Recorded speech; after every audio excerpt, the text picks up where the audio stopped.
There is a specific kind of disappearance that happens in television news that almost nothing else in public life quite replicates. A face you have seen every morning for a decade, a voice that delivered the stories that shaped how you understood the world on any given day, a presence so regular and so familiar that it stopped registering as a choice and simply became part of the background texture of daily life, and then one morning that face is simply gone. No farewell tour, no gradual fade, no transition announcement with adequate notice. Just absence where presence had been, followed in many cases by a brief official statement that explains almost nothing, and then the grinding silence of a very public person suddenly living a very private life whether they intended to or not. What happened to these anchors after their firings is in most cases considerably more complicated and considerably more human than the moment of departure itself, and the ways they navigated the aftermath reveal things about the specific cruelties and specific possibilities of falling from one of the most visible jobs in American professional life. And Curry spent 15 years building a reputation at NBC News that most journalists would consider a complete and successful career on its own terms. She joined the network in 1997 as an anchor and correspondent, according to her documented biography, covering international stories, humanitarian crises, and breaking news events with a quality of visible emotional investment that audiences responded to immediately. She was not performing journalism from a position of professional remove. She was a journalist who happened to be very effective on camera, and the distinction was legible to people watching at home. By 2011, she had been elevated to co-host of the Today Show alongside Matt Lauer, which was one of the most prominent and commercially significant seats in morning television at the time. She held that position for 1 year. In June 2012, NBC removed her from the co-host role, and the way it happened became a story in itself. According to multiple journalists who reported on the internal dynamics of the network at the time, including reporting published by the New York Times and other outlets covering the television industry, the issue was less about Curry's performance and more about her relationship with her co-host. Lauer reportedly was dissatisfied with the pairing, and at NBC during that period his opinion carried significant institutional weight. Curry said her on-air goodbye in a segment that was visibly emotional, and many viewers found it uncomfortable to watch because the discomfort was real rather than performed. NBC kept her on the payroll in a correspondent role that was framed publicly as a continuation of her career at the network. In practice, the correspondent position never provided the assignments or the platform that matched what she had been doing before the demotion. She remained in that position until 2015, when she left NBC entirely, according to her documented career history. After her departure, she hosted 2 seasons of We'll Meet Again on PBS, a documentary series focused on reuniting people separated by major historical events, and 1 season of Chasing the Cure on TNT. Both were meaningful projects by most professional measures, but neither returned her to the daily audience she had built across 15 years at NBC. She has stated publicly that she would be open to returning to morning television, and as of 2026 that has not happened. Her story stands apart from most others on this list because her departure was not caused by anything she did wrong. She was removed because of internal network politics she had no power to influence, which is a different kind of professional loss than the ones that follow, and carries its own particular weight. Brian Williams anchored NBC Nightly News starting in 2004, taking over from Tom Brokaw, who had held that position for nearly 25 years, according to his documented biography. The transition could reasonably have struggled under the weight of that comparison. Instead, Williams built the broadcast into the most watched evening news program in America, a position it held consistently for years.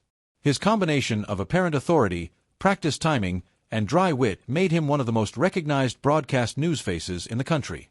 Then in February 2015, the entire structure collapsed in a very specific and very public way. Williams had told a story multiple times across different platforms about his experience covering the 2003 invasion of Iraq, in which he described the helicopter he was traveling in coming under fire and being forced down.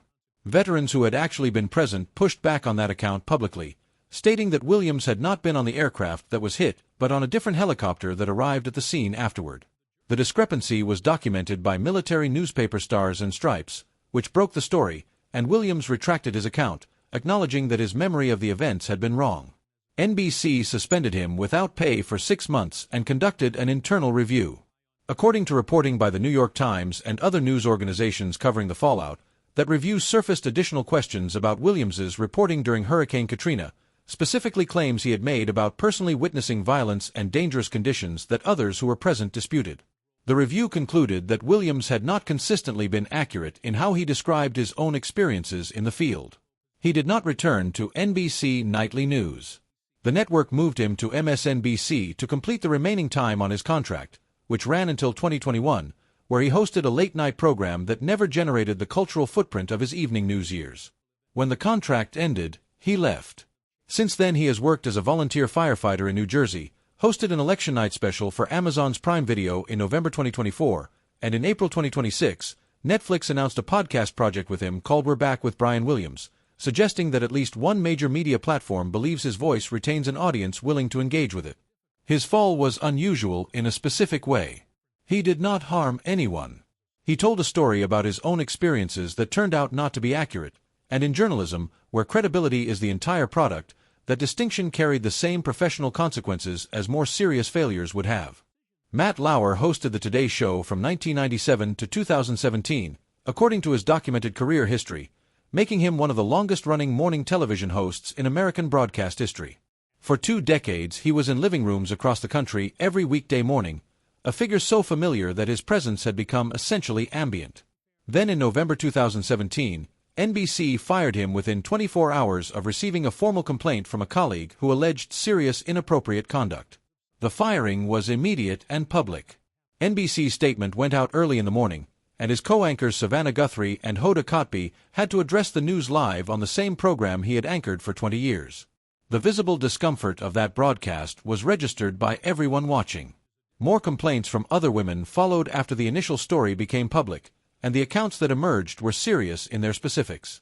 Lauer maintained that the relationships in question had been consensual, but accounts from multiple women described situations that went beyond what that defense covered, according to reporting by Variety, The New York Times, and other outlets that investigated the allegations.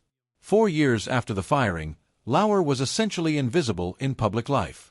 According to reporting by multiple outlets covering his life in the period following his termination, he was not photographed publicly until October 2019, nearly 2 years after the story broke, and spent extended periods living quietly at properties he owned away from New York. People who had known him professionally stated he had withdrawn from contact with most former colleagues. By 2023, reports suggested his personal life had stabilized to some degree. His professional life has not recovered in any visible way, and there has been no indication of any path back to public media work. His disappearance from television is the most complete on this list. Charlie Rose had built one of the most respected interview programs in American television across more than 2 decades. His PBS show was a nightly conversation with the most significant figures in politics, business, the arts, and culture, conducted with a depth of preparation and engagement that most television formats do not attempt, according to documentation of the program's history and critical reception. He also co-anchored CBS This Morning, giving him both a late-night public broadcasting audience and a mainstream morning viewership simultaneously. By 2017, he was one of the most prominent journalists on American television. In November of that year, The Washington Post published an investigation detailing allegations from 8 women who stated Rose had engaged in inappropriate behavior toward them, ranging from unwanted physical contact to more serious conduct, according to the Post's documented reporting. Within days, CBS, PBS, and Bloomberg, the 3 outlets he worked with simultaneously, all terminated their relationships with him. As the initial story circulated, additional women came forward with similar accounts. Rose acknowledged in a public statement that some of the accounts were accurate while disputing others. The industry response was complete and immediate. His programs were pulled, his contracts were terminated, and the professional reputation he had built across decades was effectively dismantled within weeks. According to reporting from early 2018 by journalists who observed his life after the firing, he retreated to his Long Island property and largely avoided contact even with neighbors who had previously been familiar with him. He has posted interviews on a personal website, including a conversation with Warren Buffett in 2022, but these projects reach an audience that is a fraction of what he commanded when major broadcast organizations were behind him. No television network has returned him to any role. Sandra Lee spent years building a visible career in food and lifestyle television as a semi-regular presence on the Food Network, according to her documented career history, while also serving in a prominent public role as the partner of Andrew Cuomo during his tenure as governor of New York. When Cuomo resigned from the governorship in August 2021 following multiple investigations, including a report from the New York Attorney General that found he had engaged in conduct that violated state and federal law, the immediate professional and personal consequences extended beyond Cuomo himself. Lee and Cuomo had separated in 2019, which meant the political fallout of his resignation landed differently for her than it would have for a current partner, but the years of her identity being publicly associated with his political career meant that the collapse of that career reshaped how she was covered and perceived regardless of the separation's timing. She has continued working in food and lifestyle media through her own production projects, but the particular public visibility that came from her years as the governor's partner has not been replaced by anything comparable. Her situation is distinct from the journalists on this list because her television career was not directly terminated by a firing, but the intersection of media visibility and political association created consequences for her professional standing that were real regardless of their indirect cause. Keith Olbermann built one of cable news's most distinctive voices across multiple networks, most prominently at MSNBC, where his Countdown program developed a devoted audience during the mid-2000s through his combination of pointed political commentary and theatrical rhetorical style, according to his documented career history. His relationship with MSNBC ended in January 2011 when the network announced his departure abruptly and without detailed public explanation, with Olbermann himself stating he had been given little notice. He moved to Current TV to launch a new program, which ended when Al Jazeera purchased the network in 2013. He returned to ESPN for a second stint as a sports commentator before his contract there ended in 2017. His career since then has involved independent media projects including a podcast, a YouTube series, and a Substack newsletter focused primarily on political commentary. His audience across these platforms is real but considerably smaller than what he reached at MSNBC's peak. He has remained one of the most vocal and consistent presences on social media among former television journalists, which has kept him in public circulation but has not produced a return to the mainstream broadcast platform that defined the most prominent period of his career. His departures from multiple networks over the years have generally been characterized by public acrimony and conflicting accounts of the circumstances, a pattern that has made subsequent employers cautious regardless of the audience his voice demonstrably attracts. Geraldo Rivera spent more than 50 years in television journalism across multiple networks, building a career that encompassed serious investigative reporting, tabloid television, talk shows, and war correspondence in a combination that no other broadcaster in American history quite replicated, according to his documented career history.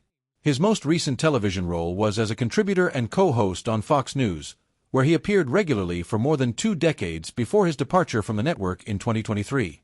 According to reporting by multiple media outlets covering his exit, Rivera left Fox following a dispute with management over content and direction, after which he stated publicly that he had been asked to leave. He had been one of the network's most distinctive voices precisely because his political positioning was not always aligned with the network's general orientation, which made him useful as a contrarian presence but also created ongoing friction. Since leaving Fox, he has maintained a presence through social media and independent media appearances but has not returned to a regular television role. At 80 years old as of 2023, the question of a full television return was always different for him than for younger anchors on this list, but the absence of the daily platform he occupied for decades at Fox represented a genuine change in his public reach. What connects all of these stories across their considerable differences in circumstance and cause is the specific nature of what television visibility creates and what its absence produces. These anchors were not simply people who had jobs that ended. They were faces and voices that millions of people had built daily routines around, trusted sources of information in a media environment where trust is the entire product, and public figures whose professional identities had become so thoroughly associated with specific platforms and programs that those identities lost significant structural support the moment the platform relationship ended. Some of them made serious mistakes. Some were removed by internal politics that had nothing to do with their performance. Some were caught by the particular vulnerability of social media, where a single post made at the wrong moment can undo what decades of careful professional conduct built. And some were the subjects of conduct investigations that revealed behavior that had been hidden from their public audiences for years. The aftermath in each case was shaped by the nature of the departure, but also by something more fundamental, which is the question of who a person is when the camera stops and the platform disappears, and the daily structure of a very visible professional identity has to be rebuilt from whatever remains underneath it.